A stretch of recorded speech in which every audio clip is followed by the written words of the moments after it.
Well, hello there. My name's Wisteria, and I'm a witch, and this is my crow friend Quincy. And he's a special crow because he has a white mask on his face, because he's a plague bird, and he helps out the plague doctor. But he's my friend, he's my familiar, and he helps me with my spells. And because it's the witches' New Year tomorrow, that's right, Halloween is our New Year, we thought we'd share a story with you about a Tattie Bogle. Now, a Tattie Bogle is actually a Scots word for a scarecrow. And, well, sometimes Quincy and his friends are particularly scared, and they were particularly scared of the Tattie Bogle in this story. It happened a very, very long time ago. A newly married couple called Sandy and Lily went to live at a croft, a small farm in the wilds of Scotland, up on a hill where the ground was very stony and Sandy had to work very hard to prepare it. And he planted his crops, but as soon as they were planted, the seeds were being gobbled by crows like Quincy. Well, Sandy was furious. He waved his hands and screamed and shouted at them, and he built a Tattie Bogle. He got an old shirt and an old pair of trousers, and he stuffed them with hay from the barn. And he took a huge big neep, and he carved holes for the eyes and carved a scary, jaggedy mouth and a nose, and he put it on top of the scarecrow. Well, the crows laughed. They were like, "Look at Sandy's Tattie Bogle. It's not very scary, is it?" Was it?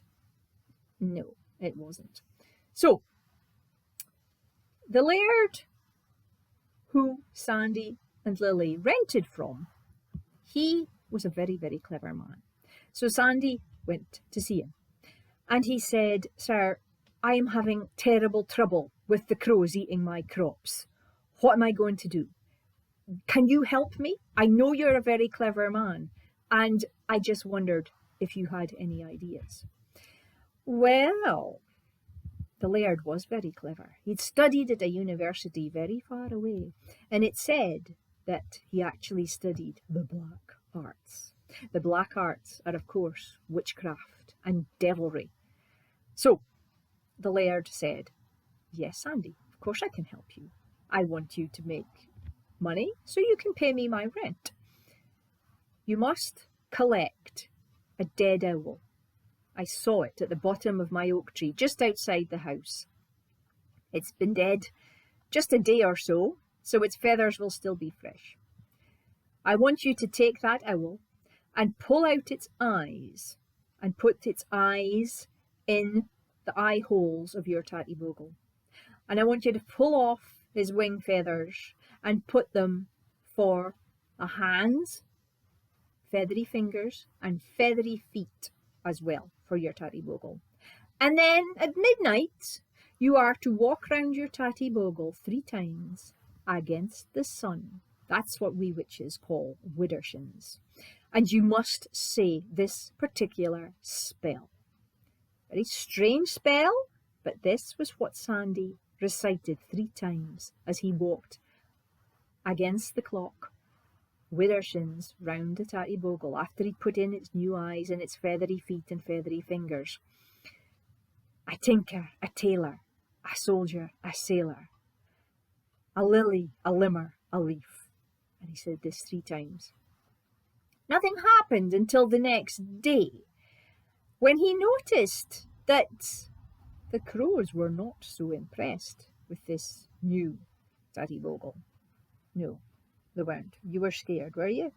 Yes, you were. So they all flew away, the crows, and Sandy thought, good. But during the day, Lily had gone out to the bramble patch, which was next to the cornfield, and was tidying up the bramble bushes. The blossoms were on them, the brambles would be coming. fruit would be coming soon. But she looked over and she saw there was something different about Sandy's Tattie Bogle, and she didn't like it. And as she carried on her work, she heard a voice that said, "Lily, I love you." And it said it again and again until Lily turned round and looked at the Tattie Bogle, and she thought, "Is it speaking to me?" And she stared at it, and she swore that she saw one of the yellow eyes wink at her. "Ooh, ah, and I dare not tell. Something wicked must walk atween heaven and hell," she said. Well, after that, things got worse for poor Lily. They were going fine for the farm, but not for Lily. At night, she kept hearing the voice, "Lily, I love you." And there was a scrape, scrape on their window outside their bedroom. And she could see what looked like feathery fingers scraping at the window. She became a nervous wreck. And Sandy told her not to be silly. How could a Tattie Bogle speak? Of course, he hadn't told her what he'd done. Well, this carried on the whole of the summer.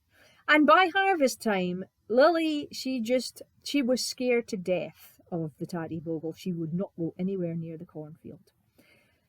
But harvest came and the crops were good and they managed to get money. And for a while, the voice stopped. Now, there was something strange about this Tattie Bogle because the turnip heed did not rot. The eyes in it stayed big and starey and yellow, and the feathers did not wither that made its fingers and its toes. So, Sandy planted his crops again, and all seemed to go well, but it was a very wet winter. And when it's wet, sometimes in the countryside, that can put a disease on the crops, a disease called a blight. And it makes good crops turn black in the soil overnight. And this is what happened to Sandy's crops. Well, he was absolutely horrified. And he was furious. He was mad at the Tattie Bogle because he believed that the spell was supposed to protect them from then on, not just for 1 year. And he was so angry that he took his axe and he chopped at the feathery feet of his Tattie Bogle. And he was so angry, and the feathers flew everywhere. And that night, the voice came again to Lily. "Lily, I love you. Lily." "No, not again, Sandy, what have you done?" she said. He just ignored her and turned over, pretending to be asleep, but he wasn't asleep either. And the next morning, things only got worse. Because both of them were tired and hadn't slept properly, Sandy went stomping out into the farmyard and he stepped on the blade of his axe. And it cut right into his foot. In fact, it cut so bad, his foot was nearly right off. And he screamed in pain, and Lily ran to him, and she did everything she could. She tied a tourniquet to stop the wound from bleeding, but she didn't know what else to do. And so she ran down to the village, to the infirmary. And there were nuns that ran the infirmary and looked after sick people. And she said, "Help, help, I need help."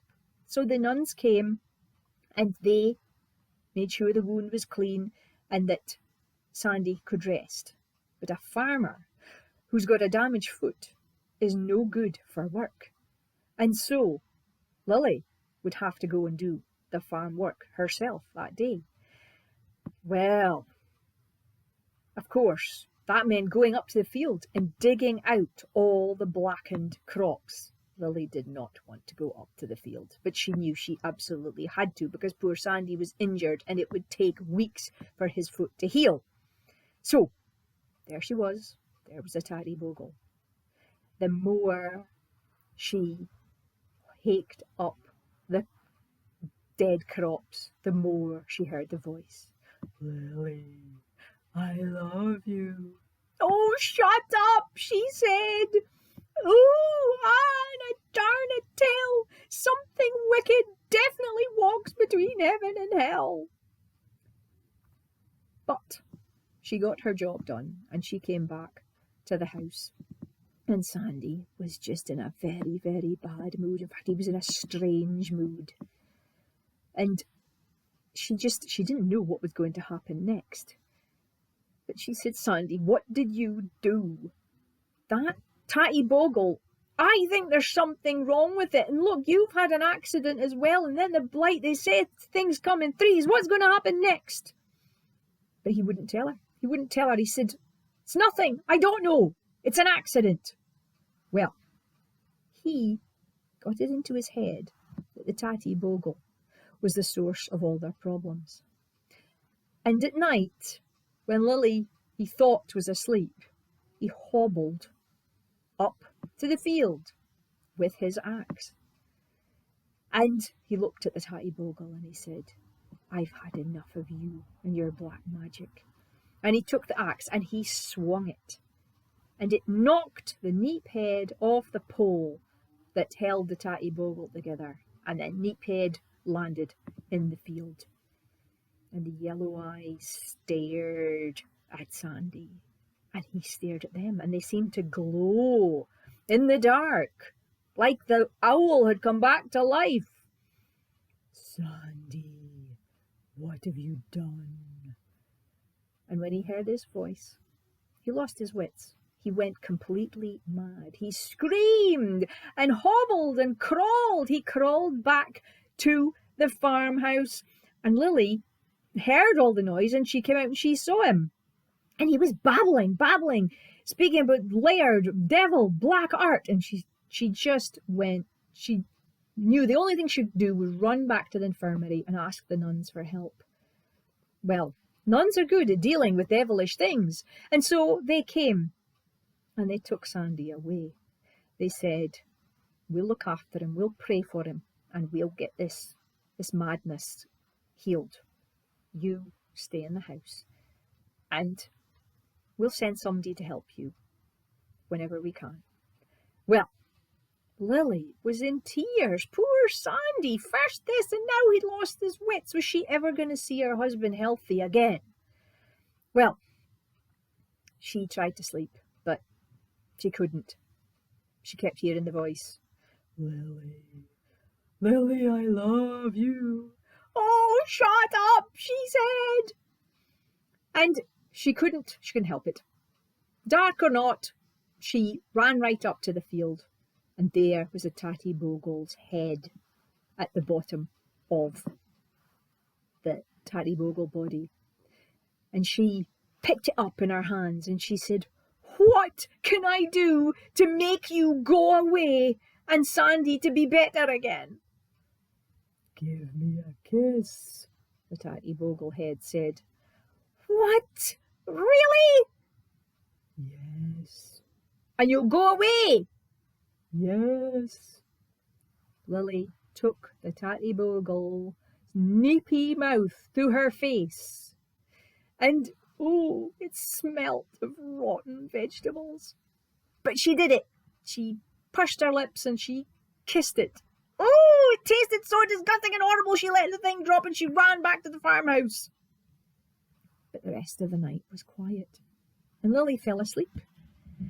And when she woke up, the sun was fully risen, and she thought, oh no, I've got so much work to do today until Sandy's better. And oh, look at the time. She got dressed very quickly, washed her face. But when she went out into the farmyard, all the jobs that Sandy would have done in the morning were done. The hens were clucking about the yard. Their seed had been thrown out for them. The pigs were snuffling away at their mash, and the cows were mooing happily. They'd obviously been milked. And she saw a very burly, tall, handsome young man just swiping with the broom, cleaning up the farmyard. And she thought, oh, the nuns must have sent him to help me. Oh, that's so nice of them. I must thank him. And she went up to him and she said, thank you for helping me. It's just been very, very difficult with Sandy becoming ill. Did the nuns send you? And the man turned and looked at her. And she realised that he had the most curious, bright, yellow eyes. And he smiled at her and he said, I love you, Lily. And he winked. And he walked off. Oh, Lily laughed herself and she said, ooh, ah, and I darna tell. Something good now walks between heaven and hell. And I think Sandy probably got better eventually. And Lily never saw the young man again, and she never ever heard the Tattie Bogle's voice. In fact, once the Tattie Bogle was gone, the crows still stayed away, and everything went back to normal. Yes? Yes, Quincy said, it all went back to normal, and they lived happily ever after. So just be very careful the next time you see a Tattie Bogle in a field. Happy Halloween!